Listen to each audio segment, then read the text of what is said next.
Now the serpent was more subtle than any beast of the field which the Lord God had made. And he said to the woman, Yes, has God said, You shall not eat of every tree of the garden? And the woman said to the serpent, We may eat of the fruit of the trees of the garden.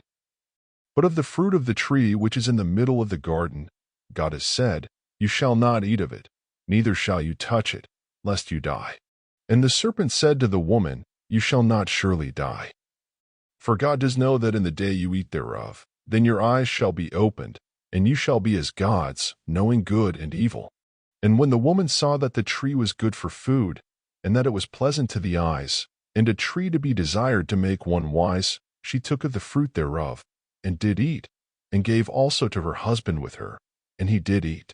And the eyes of them both were opened, and they knew that they were naked, and they sewed fig leaves together, and made themselves aprons. And they heard the voice of the Lord God walking in the garden in the cool of the day. And Adam and his wife hid themselves from the presence of the Lord God among the trees of the garden. And the Lord God called to Adam, and said to him, Where are you? And he said, I heard your voice in the garden, and I was afraid, because I was naked, and I hid myself. And he said, Who told you that you were naked? Have you eaten of the tree, whereof I commanded you that you should not eat? And the man said, The woman whom you gave to be with me, she gave me of the tree, and I did eat. And the Lord God said to the woman, What is this that you have done?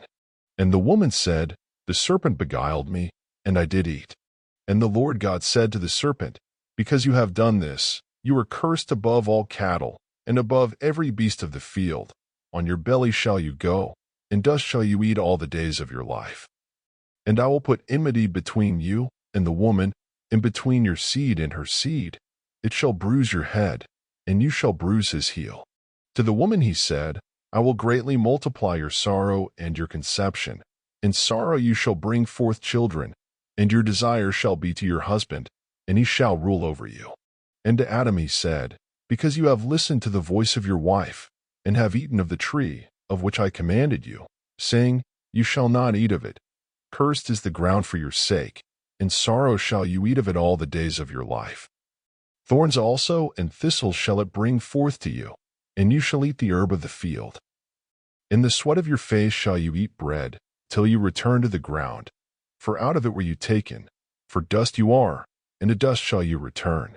And Adam called his wife's name Eve, because she was the mother of all living. To Adam also and to his wife did the Lord God make coats of skins, and clothe them. And the Lord God said, Behold, the man is become as one of us, to know good and evil. And now, lest he put forth his hand, and take also of the tree of life, and eat, and live forever. Therefore the Lord God sent him forth from the Garden of Eden, to till the ground from where he was taken. So he drove out the man, and he placed at the east of the Garden of Eden cherubim, and a flaming sword which turned every way, to keep the way of the tree of life.